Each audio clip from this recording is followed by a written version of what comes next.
Di dalam Al-Quran surat Luqman ayat 33, Allah tabaraka wa ta'ala berfirman, Ya ayyuhan nasu taqu rabbakum wakhshaw yawman la yajzi walidun an waladih wala mauludun huwa jazin an walidihi syai'a inna wa'dallahi haqqo fala taghurrannakumul hayatud dunya wala yaghurrannakum billahil gharur. Wahai manusia, Allah menyeru kita, ittaqu rabbakum, bertakwalah kalian kepada Rabb kalian.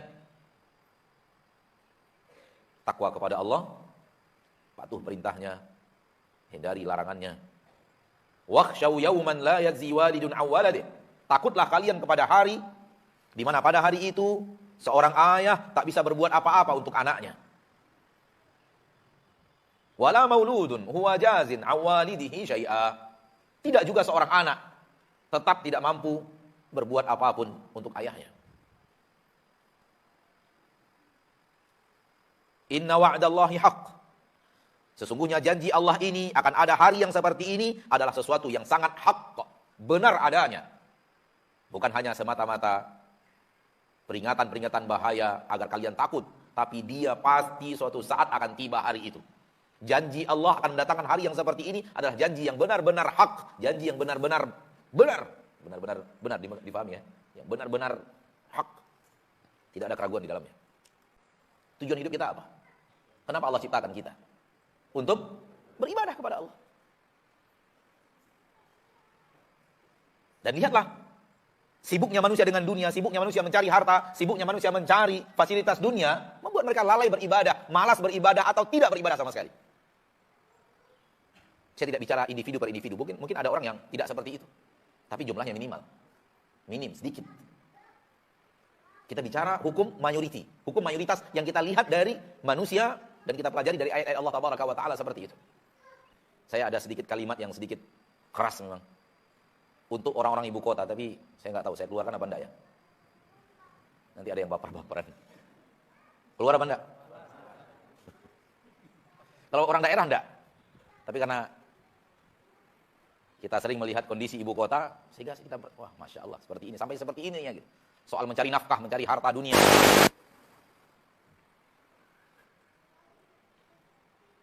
Semoga nanti direkamannya ya, dipotong. Cukup nyebarnya di live yang sekarang dan yang dengarkan yang sekarang. Banyak sekali orang di ibu kota ini untuk mencari nafkah. Sudah keluar sebelum makhluk-makhluk Allah yang lain keluar. Dan belum pulang setelah makhluk-makhluk Allah yang lain pulang.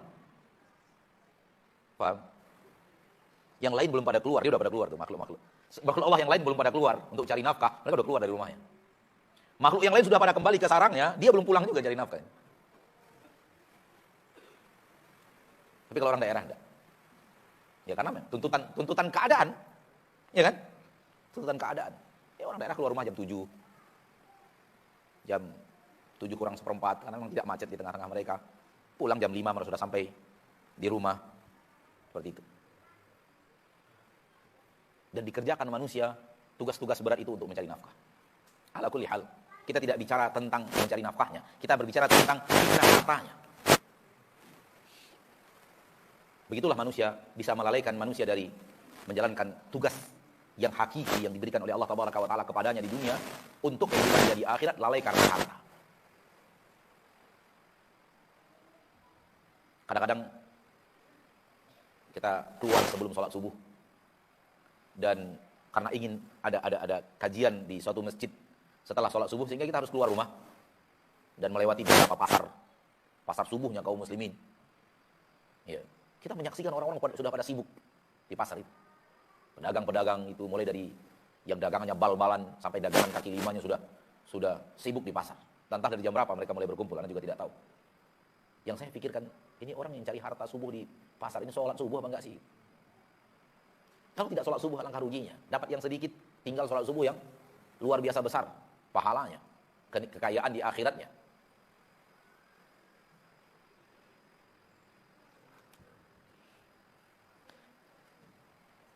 Di dalam ayat tadi Allah tabaraka wa taala mengatakan bahwa dunia dan kenikmatannya banyak menipu manusia. Oleh karena itu, fala taghurrannakumul hayatud dunya. Jangan sampai dunia menipu kalian. Berarti Allah memberikan kepada kita warning, hati-hati dengan dunia. Hati-hati dengan dunia dan kehidupan dunia, karena dunia dan kehidupan dunia itu banyak menipu manusia, sehingga manusia tidak sampai kepada tujuan hidupnya. Kalau saya boleh memberikan istilah seperti ini, Pak. Gambaran, mathal. Surga adalah tujuan hidup kita. Lurus di depan sana, surga. Dan jalan ke surga ini sudah Allah ajarkan.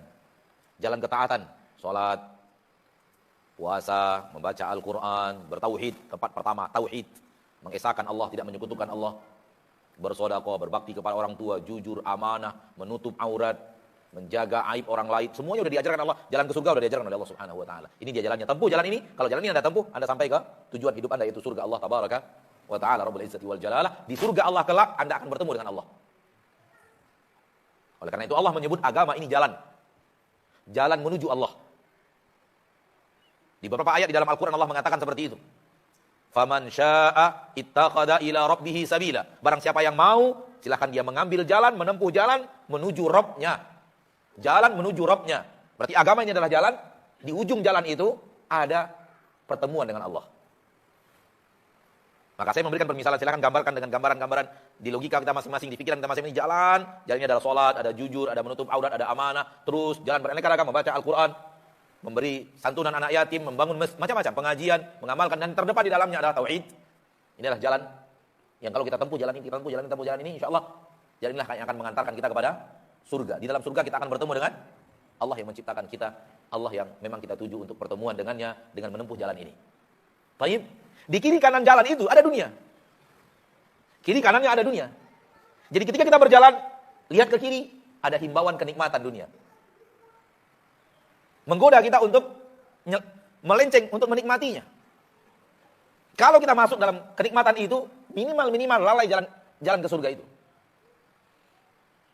Parah-parahnya benar-benar masuk, kemudian dibawa terus, sehingga tidak sampai ke tujuan. Sudah belok kiri atau belok kanan. Dan sebelum kita wafat, terlalu banyak di kiri kanan kita itu jalan-jalan yang akan mengajak kita masuk ke dalamnya, dan mayoritasnya adalah dunia. Mayoritasnya adalah kenikmatan dunia. Oleh karena itu Allah sering ingatkan, setelah Allah bicara surga, Allah bicara dunia. Atau Allah bicara dunia, setelahnya Allah bicara surga. Karena Allah bicara tentang sesuatu yang sifatnya paradoks. Yang mengejar dunia tak dapat akhirat. Yang mengejar akhirat bukan tak dapat dunia, tapi dia tak terlalu peduli dengan dunianya. Yang tertipu oleh dunia tak masuk akhirat, surga. Yang ingin ke surga sangat berhati-hati dan mawas dengan dunianya. Seperti surah Al-Hadid misalnya ayat 20 dan 21. Allah bicara dunia, setelah itu Allah bicara surga. Setelah Allah bicara dunia, innamal hayatud dunya la'ibun wa lahu wa zinah wa tafakhurun bainakum wa takatsurun fil amwali wal aulad. Dunia itu hanya permainan, senda gurau, perhiasan. Berpacu-pacu banyak anak dan harta, berpacu-pacu mewah di antara kalian. Setelah itu persis Allah mengatakan sabiqu ila magfiratin min rabbikum. Berlomba-lomba kalian mengejar ampunan dari Rabb kalian, wa jannah, berlomba-lomba kalian mengejar surga. Artinya, itu dunia, ini permainan senda gurau, perhiasan, saling mewah-mewahan di antara kalian, saling pacu-pacu banyak harta, pacu-pacu banyak anak. Dan itu fitrah manusia yang sesuai dengan syariat Allah. Allah suka kita itu punya keturunan banyak. Rasulullah suka kita itu punya keturunan banyak. Doa Rasulullah kepada Anas bin Malik, Allahumma barik lahu fi malihi wa waladihi. Ya Allah, berikan berkah kepadanya dalam hartanya, berikan berkah kepadanya dalam anak keturunannya. Di dalam riwayat Anas bin Malik mengatakan, anak wanitaku memberitahu kepadaku bahwa keturunanku yang sudah wafat sudah 70 orang. Dunia itu kata Allah, pacu-pacu banyak harta, pacu-pacu banyak apa? Keturunan. Surat Ali Imran ayat 185 juga Allah mengatakan hal yang sama.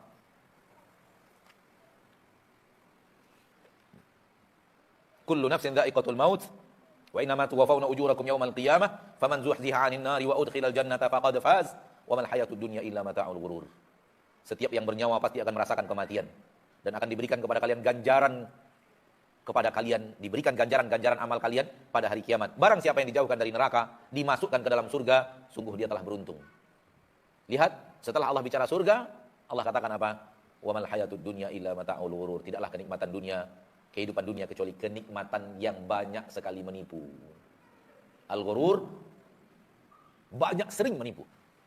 Kalau kita baca Al-Quran hanya kenikmatan yang menipu, bukan. Kenikmatan yang sangat banyak menipunya. Sangat sering menipu. Itu yang saya katakan tadi. Tujuan kita surga, begitu ada godaan di kiri ikut, begitu ada godaan di kanan terikut. Yang sampai ke tujuan hidupnya di surga Allah tabaraka jumlahnya sedikit.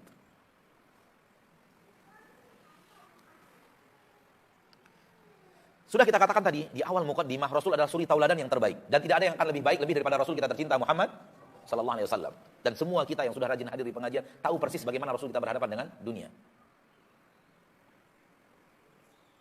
Dan itu yang terbaik, walau tidak wajib. Harta halal yang sampai kepada dirimu, niatkan mayoritasnya untuk infak di jalan Allah. Dan lakukan aksi itu ketika Allah berikan kemudahan harta tersebut kepada dirimu.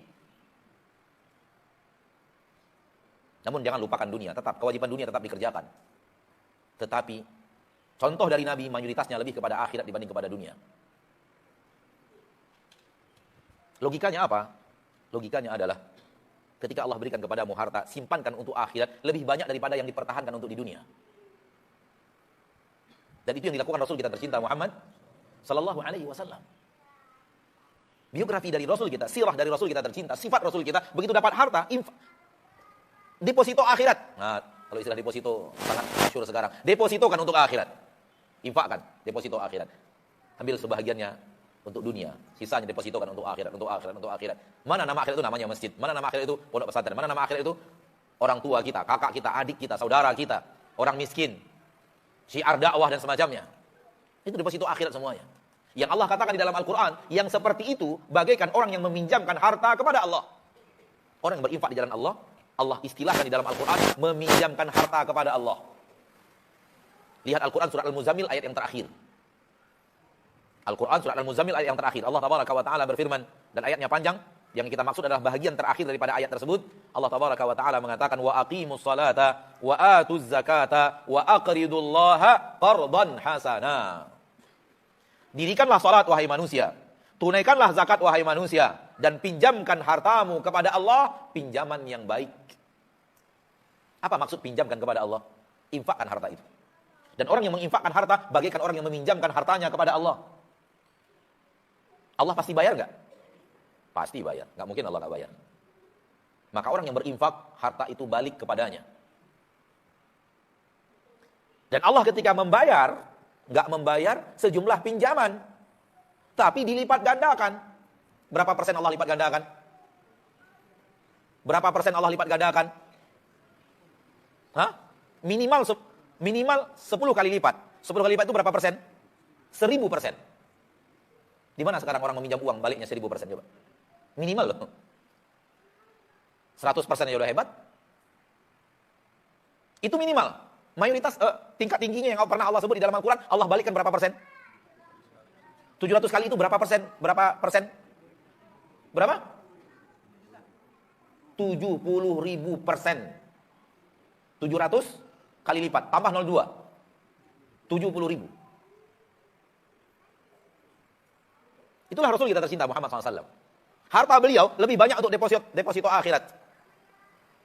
Lalu diambil ala kadarnya untuk kehidupan dunia beliau. Ala kadar maksudnya ya sudah, cukup untuk menafkahi anak, istri, cukup untuk menjalankan kewajiban sebagai seorang suami. Sisanya deposito akhirat, simpan untuk akhirat, untuk dipinjamkan kepada Allah. Allah pasti ganti. Minimalnya 1000%, maksimalnya ada Allah sebut di dalam Al-Quran sampai 70.000%. Pinjam kepada Allah 1 juta, baliknya berapa? 700 juta. Kalau 1 miliar? 700 miliar. Itu angka-angka dunia kita. Begitu kelipatan yang Allah janjikan. Dan setelah Allah menyebut 700 kali lipat, Allah masih mengatakan, Wallahu yudha'ifu liman yasha. Allah melipat gandakan untuk orang-orang yang Allah inginkan. Makna ayat ini kata para ulama, sebahagian ulama mengatakan maknanya tidak hanya 700 kali lipat, bisa lebih banyak daripada itu. Dan ini pendapat yang paling benar. Bahwa kelipatan infak dan sedekah Allah ganti tidak berhenti sampai di angka terbesar 70.000%. Tapi Allah lipat gandakan untuk orang-orang yang Allah mau, untuk orang-orang yang Allah pilih. Artinya apa? Pelipat gandaannya tiada terbatas. Tiba, katakanlah ada orang super baik kepada kita, minjam 1 juta, dikembalikan 3 juta. 3 juta ini habis, Pak. Habis apa? Kita belanjakan ini habis, belanjakan ini habis, belanjakan ini habis 3 juta ini. Kalau yang Allah ganti dengan harta baqa, kekal selama-lamanya. Kita infakkan 1 juta, Allah ganti menjadi 70 juta. 70.000% tadi. Yang 70 juta ini selama-lamanya bersama kita tanpa kurang. Karena sifat yang ada di akhirat adalah baqa, sifat kenikmatan yang ada di surga selama-lamanya. Sudahlah dilipat gandakan, dan lipat ganda yang luar biasa. Setelah itu Allah abadikan. Sekiranya infak kita berbuah menjadi sebuah pohon mangga di surga. Kita akan makan pohon mangga itu selama-lamanya setiap hari, kapan kita mau, enggak pernah. Enggak pernah apa? Enggak pernah putus-putus, enggak pernah tidak berbuah selama-lamanya. Abadan, khalidina fiha abadan. Jadi ganti yang Allah berikan itu tidak sama dengan ganti-ganti dunia yang akan habis. Tapi selama-lamanya. Namun lihat, hati manusia tak condong ke arah itu. Condong mereka ke arah mengambil dunia dan menikmatinya di dunia. Itu logikanya. Logika Rasul benar, dan itu yang terbaik, dan itu yang paling afdal walaupun sulit untuk mengejar dan mencontoh beliau. Walaupun tidak wajib sampai kepada titik itu. Namun itu yang terbaik. Beliau terima, mayoritasnya beliau letakkan untuk deposito akhirat. Beliau ambil sebagiannya untuk keperluan dunia. Mayoritas yang dikerjakan manusia sekarang yang walaupun yang sudah rajin ngaji sekalipun, dapat harta, infakkan sebagian kecilnya untuk agama, deposito akhirat sebagian kecilnya, mayoritasnya tinggal untuk tabungan dunia. Betul? Lihat.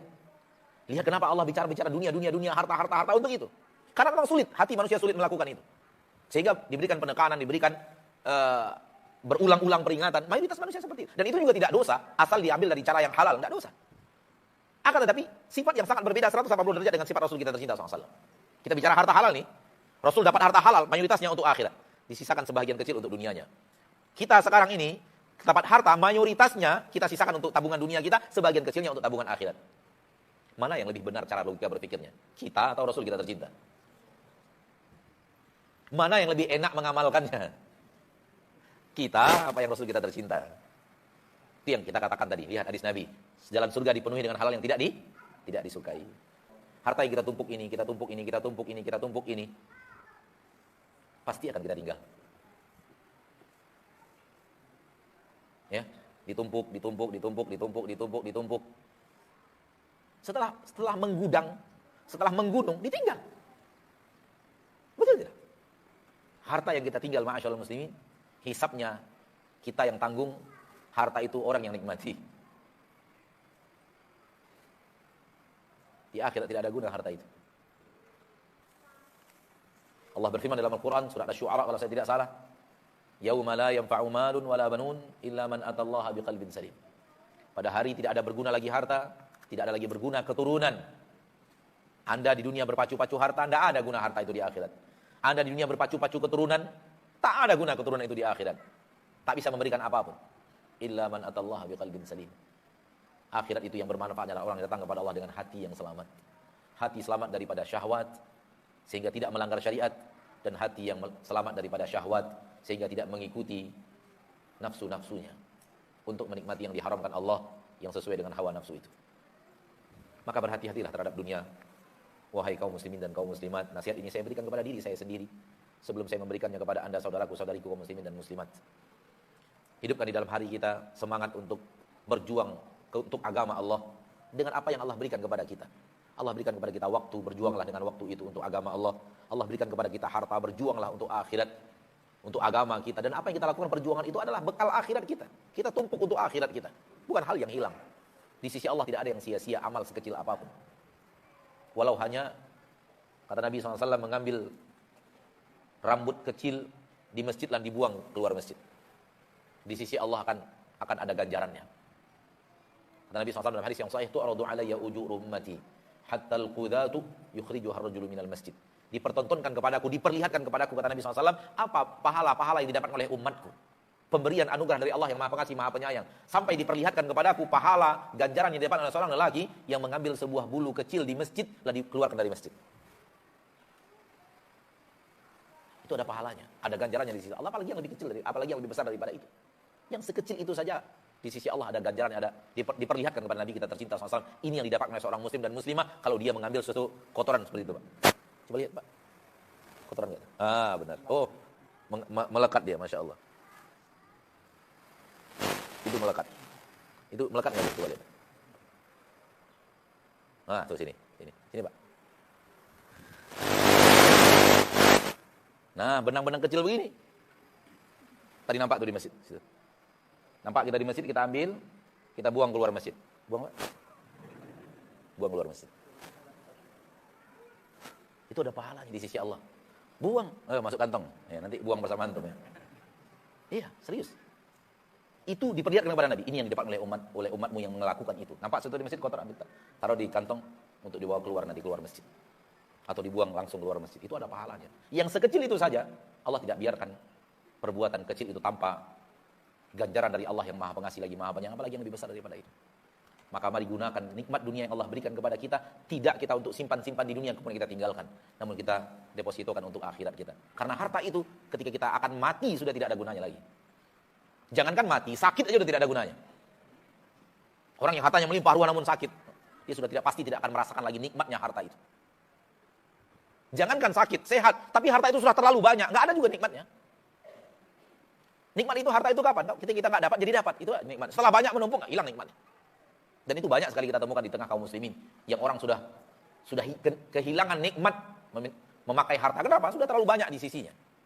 Sehingga mulai jenuh dengan harta. Mulai nggak jelas harta ini mau untuk apa, mau diapakan, mau dikemanakan. Itu kita temukan orang-orang yang seperti itu. Jadi jangankan kita tinggal, jangankan kita sakit, ketika dia menumpuk, kita merasa nikmat karena kita nggak punya. Kita bayangkan orang nikmat rasanya. Kita nggak punya mobil. Kita lihat orang punya mobil, wah enak kali punya mobil. Coba orang punya mobil sudah 50 mobilnya, ada nggak enak mobil itu? Seperti itulah kira-kira. Dulu kita tidak punya sendal-sendal bagus, kita merasa wah sendal bagus. Coba sudah punya sendal bagus sekarang. Sudah 5, 6, 7, ada 10 stok sendal bagus di rumah. Masih enak nggak seperti nggak punya sendal dulu rasanya? Hilang nikmat. Itu saja di dunia sudah hilang, apalagi sudah ditinggal nanti di akhirat. Tinggalkan dunia pindah ke akhirat, apa lagi guna harta itu? Itu yang saya katakan tadi, halalnya dihisab, haramnya diadab. Namun betapa banyaknya manusia yang tetap rela mengambil yang haram, rela diadab untuk harta. Wal iyadu billah, di akhirat dia mengatakan ma aghna anni maliyah halaka anni sultaniyah, karena catatan kitabnya diberikan di tangan kirinya. Buah daripada terlalu banyak fokus ke harta, terlalu banyak fokus kepada kekuasaan. Sehingga dia sesali di akhirat. Allah berfirman, wa amma man utiya kitabahu bishimalih fayaqulu ya laitani lam uta kitabiyah wa lam adri ma hisabiyah ya laitaha kanatil qadiyah ma aghna anni maliyah halaka anni sultaniyah. Terdapat di dalam Al-Qur'an surat Al-Haqqah. Silakan kembali kepada surat Al-Haqqah. Orang yang diberikan Allah catatan kitab di tangan kirinya, pertanda ke neraka.